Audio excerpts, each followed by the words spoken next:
experience. Hello and welcome to The Company Doctor.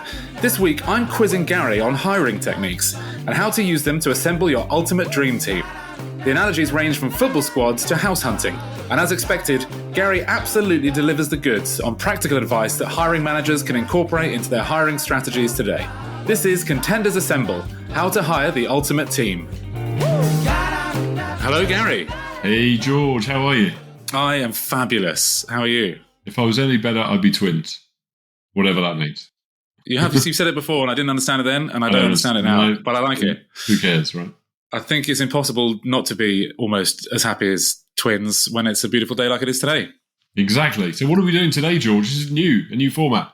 It's a slightly new format. I have taken the driving seat before, and I'm not really in the driving seat. I'm just going to be asking you a few questions, and we're talking about hiring and the best way to go about it, what makes a good team. I'm calling this episode, and this is information for you, but it's Contenders Assemble, how to hire the ultimate team. And you are someone who has put together teams for different companies all over the world. You've hired a bunch of people. You've done all sorts of, you've got all sorts of experience in this field. So I'm hoping that the information is going to just flow out of you. It will. Like a waterfall. It will. Got all sorts of thoughts. Good. So I guess we'll just kick off with a sort of a general question, and it may sound like an obvious one. But what are some of the benefits to hiring well? You know, what in terms of the team, the ultimate team that you're putting together, what are the benefits that people will see from good hiring? Yeah, it's a good one, actually. Can I preface it with something? Because just for people that are listening, just to think about this in a slightly different way, because I think people generally go around hiring the wrong way round. They're always waiting for the problem or a gap and then going to hire. And I am coming back to your question because it is connected. But if you think the other way round, which is, if you were a football manager, you're always warming up the bench and you're putting the best people on the pitch. You should always be thinking in that way. And because of that, every person counts, because if someone's not good enough, they're letting the team down. So that's my start. If you think about that as a starting point, then I am going to answer your question. Yeah. So therefore, the benefits are not just about having someone that's capable, got the right aptitude and attitude, because that's really important, but it's also that they fit into the team, and multiple people raise all ships, because you otherwise, if you've got a dynamic team together, then everyone benefits. So that's one big benefit for me. Obviously, you've got to fill a gap, and if you're in sales, you've got to retire a target. So it's important for so many reasons. But the main one is actually, if it was your business and you are spending your money, does it count? Yeah, nice. And I like that what you said about don't wait for the gap, because that sort of harkens back to when we're looking at this from the flip side. When you're looking for a job, you're looking to be employed. You don't wait until you're desperate. You don't wait until you're sort of in desperate need for a job. So you're saying don't wait until there's a gap that has to be urgently filled, because you'll end up panicking and choosing someone for the sake of it. You should be constantly evaluating, is the team that I have the best and working the hardest? Yeah, and as a manager, you should always be looking to have a bench of people that you're considering. You may not want to take them now, but if you meet someone good, you think, you know what, I'd love to have them in my team. I might not have room right now, but that makes you think about, can I upgrade my team? And at the right time, maybe I can remember that person. They may not be available, but I'm always looking to improve the team. So it's never done. And that's, and that's not your question, but I do think that's a consideration.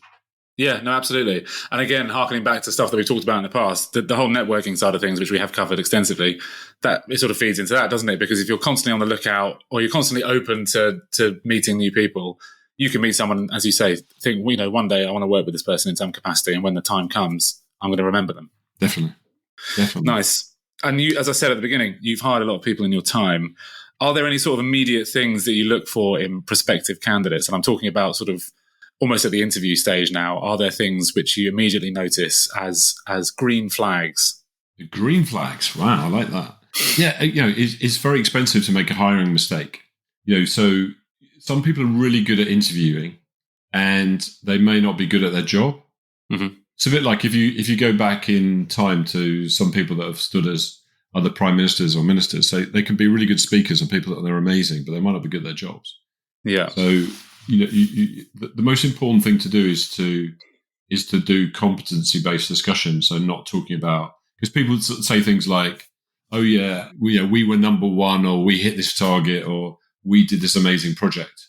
And when people say we, it makes me think, yeah, but what did you do? And so if for people that are listening, if you've come across, competency-based interview, have you heard of that phrase? I have not. Well, it's based on what you've done rather than who you are. And the competency is, so if someone says like, yeah, we did this amazing project, and I go, that's fantastic. What did you do on the project? Tell me specifically what you did. Yeah. I'm trying to test the actual activity and the competence rather than the feeling of what you did. Yeah. Well, I think a lot of people, they do sort of, they may have been part of a team that achieved great things and they use that to sort of boost themselves. I mean, I've done it. Sure. Yeah. Guilty. But I also know that if someone was to ask me directly, what was your role in that, then I'd be able to answer. So yeah, okay, that's interesting. And it sort of leads me on to another thing I was going to ask you, which is about your interviewing technique, when it comes for your, when you're interviewing people. Yeah, are you a sort of Google style, how much does it cost to clean every window in London trick questions, or do you sort of relate and just try and come up with, as you say, sort of competency-based questions? Well, if you get back to why you're hiring someone, you've got a very short space of time to understand if that candidate is the right one for you. And it's not just their competence, it's their attitude and fit. Do they fit into the team? And it's a lot to do in a very short space of time. And so I'm really not a big fan of these clever, overcomplicated techniques. I mean, there is a place for doing tests and assessments because it depends on the role. But if the principle is in a short space of time, I'm trying to identify if this person is really the right fit, you've got to let people tell you the truth. And the mistake most people make by doing these complicated things is it stops people telling the truth. It creates a barrier. Whereas I'm completely opposite. I'm the nicest guy in an interview. I'm chatty and I get people to open up and they tell me the truth. So when I say to them something like, that's amazing, tell me what's your superpower? What's your strength? They tell me. And then I say, well, what areas would you like to be better at? Then they tell me their weakness. They just tell me. And so if my goal is to get to understand someone in a short space of time, then it's a better technique to make people feel relaxed and open with you. I'm not tricking them, by the way. I'm not manipulating them. I just want to know the truth. Yeah, of course. And I don't want a barrier because it's not helping me. Nice. As you say, it's a bit like buying a house. You've got a very short space of time to make a really important, expensive decision. It's true, actually. It's topical for you. It is, yeah. Listen, everything I talk about in these podcasts is all about you, George. I'm loving it. Yeah. I love that. And, I asked about the potential green flags that you look for. Are there any red flags? Are there any things that when you're hiring, there are things which are sort of immediate turn-offs? Yes. The thing I hate the most is when people haven't done any research and they kind of come in, when they're winging it. You can tell when people are winging it. I'm impressed by people that have researched about me and the company and had some thoughts about things they want to know. I don't mind if people ask me questions. I don't feel it's a negative. It's a real positive for me. So when people come in and they're all a bit kind of, I can tell they're winging it. I don't like it. So people come in and ask about the company and they ask what that means and the implications of this. Or they say, I looked you up and I found out this, that, and the other. What is your style and approach? When people ask me good questions, asking good questions, being prepared is a positive, a green. And when they're not, it's a red. Right. And actually, attitude is higher on my list than aptitude. It again depends on the role. If I feel that someone could grow into it, or they've got the right approach, they've got the right energy, they right fit to the team. Yeah, I mean, some roles that you have to have obviously the experience. I'm not saying you shouldn't be. But that's kind of like that's a hygiene factor, having the experience. Yeah. But then being able to explain, if someone's able to explain their experience in context to what I'm looking for, that shows they're listening and understanding. That's really important to me also. Well, a question I was going to ask was, have you ever hired someone who is underqualified potentially for the job purely on the strength of their sort of personality or their confidence or their charisma, whatever you want to call it? Has that ever happened to you? It has, actually. I mean, as you're saying it, I've got a couple of examples. One worked well and one didn't. It's not infallible, right? Yeah. One particular interview I did, the guy managed to get an author of a book to write a reference for that. They were quite young, and I was really impressed by that. And I thought, wow, good for you. And I hired them just on that. Yeah. But they weren't quite as good as the reference that was provided. But generally, more times than not, it works well. On the other hand, I've had people that look and smell good. They've got all the badges and whatever they need to have, but they've been unreliable and don't even turn up to meetings. So, I think it's important to have a kind of 360 view of people.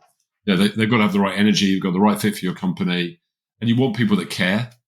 Like if you speak to people and they're very nonchalant about things, and you can tell when people care, because if you ask for examples of what they've done before and things, what was the most difficult thing you did and how did you handle it when the pressure was on, when people explain it, when you've got them to be honest, you can tell if they care and they've got attention to detail, and they'll sort out problems because things go wrong and make a difference anyway. Yeah. And I suppose on the flip side of that, looking at it from the candidate's point of view, I guess therefore it's worth looking to join teams that you may feel you're underqualified for if you do feel that you have that drive and sort of persona that will carry you through. Yeah, it's a weird dance, isn't it, when you go to an interview, because everyone's trying to sell to everyone else. Like the candidate's trying to prove they're good enough. Mm-hmm. The interviewer, if they like the person, it was an interesting one, then they're trying to sell to the person, the candidate.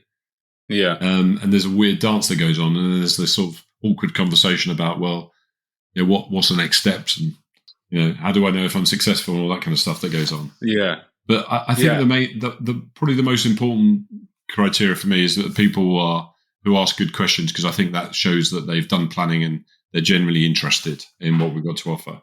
And I suppose a lot of it will boil down to how the candidate is going to gel with the wider team. I mean, would you ever ask the existing team to define what sort of individual that they need or that they're looking for? How do you assess how this person is potentially going to fit in? Well, that's a really good question, actually. So I did some work for one company who had a really great recruitment technique, and I'd recommend this to anyone listening, that they got multiple people to interview that person at different levels. So the people in the team interviewed the candidate, even if it was the boss, and they all gave their opinion because they all needed to fit in with everybody. And that included, the person on reception, just everyone got, what did you think of that person?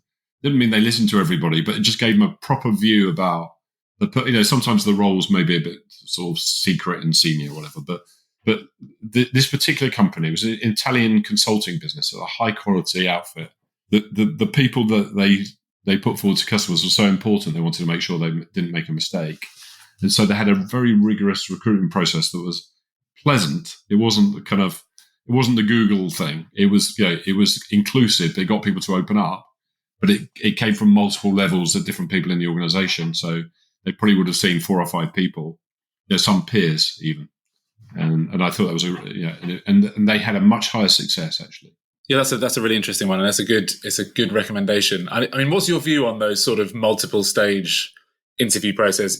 As you say, you do want to make sure you've got the right person. You want to get as much face time with them as possible. Can also be a turn off for candidates as well. Is there sort of an optimum number? Is there a way of sort of shortcutting that? Yeah, I think it's what you said earlier, George. I like your analogy of the house, because that's an expensive purchase, and people walk around for 20 minutes and then decide whether they're going to buy it. But sometimes you sleep in it and you go back. I think you should never buy an emotion. Mm-hmm. And so there's real value in getting someone to come back rather than trying to do like 15 interviews in one day or something. The other thing, another company I work with, they always go out for dinner with the person who's on the short list. Oh, great. Because they get to find out them as a person, and people reveal themselves maybe a bit more after a couple of years. I quite like that idea. Now, if it's an important role, again, if it's your business, I have my own business. When we hire someone, it feels more like my money, our money. And, you want to make sure that you're really getting value for that money that you're spending. So if people could think in that way as an owner, if it was your business, if you really hire, and if you've ever got a doubt, my advice is then say no. Really? Because, I think your intuition tells you the truth. Yeah. I believe quite strongly in that. Yeah, that's good. And we're talking about successful teams and the ultimate team here. As a senior manager or, a sort of a big dog in the business, what does a successful team look like to you? Not necessarily just for your company, but just in terms of how they work. What are the priorities for sort of success? Well, yeah, that's a great question. And I think people would really struggle with that because they hire people and this is a bit of a challenge, right? Most people hire people that are mirrors of themselves. Now, if you're an extrovert, you want to hire an extrovert. If you're detail oriented, you prefer people that are detail oriented, and that's a problem. And so one way around it, and to answer your question, is identify the role that you're trying to fill and write down the 5 attributes of that role. So what does good look like in that role? that if you had the A team and you could get rid of the people you've got and you could hire that team from scratch, what would be the 5 attributes? And then hire against those attributes. And then be honest about that I'm an introvert or I'm an extrovert and I need someone that has a different skill, because the attributes are important for that role. And it's not about a mirror of you then. It's a mirror of what you need, not mirror. It's a reflection of what you need. So that would be my advice. And I try to do that in a role. So there's a job description, yes. But just nail down the 5 attributes of that role. What does good look like? Like, for example, do they need to be good at relationship building, or they need to be detail conscious and good at figures? Just get the attributes down. Do they need to be a team player or not? Are they going to work on their own? And then that's what you're looking for. Obviously, they need to have the experience and skill to do the job. But if you get the attributes right, then I think you end up hiring the right people. Nice. Yeah, that's good. I think there definitely is temptation, isn't there, to just, as you say, hire who you are, basically. Yeah, so probably. You think, you have lots of people that look like you. They wear hats. Yeah. That's super cool. But, To that end, is there, I suppose there isn't a sort of set formula. You're talking about introverts and extroverts and things. Is there a sort of set of personalities that every team needs? Yeah. I think a team needs balance. I think the problem of having too many of the same type is an issue, because you're missing out. A good example would be, there's someone who used to be in my team who thinks completely differently to anyone else I know. And when there was a problem, he would come at it from such a different place that it was kind of annoying at the beginning. But I actually realized it was really powerful. So if you have everyone that is like-minded in the team, then mean they're like you as well, then no one's going to add any value to you because you're all like-minded, you think the same. And you're missing out on the colour of thought and experience elsewhere and different thinking. That's why I like having a diverse team, different backgrounds, male and female, different diversity, different experience. It's actually much more progressive. Yeah. So I think you should have a mixed team and don't have the yes people. It's really bad to have the yes people in your team. And I think that, as you say, it boils down to just hiring clones of yourself, because you're just going to end up, it's like an echo chamber, isn't it, where you're not going to get any sort of challenges and you're one sort of trying to think outside the box. I think you need a common thread. If you think about the common thread, the golden thread, if you like, is that the attitude, it needs to fit into your team culture. And by the way, in order to do that, you've got to have a team culture. So you need to start with, what's our sense of purpose? What's our team culture? What's our values? Not the glib ones you put on the wall, but what we stand for.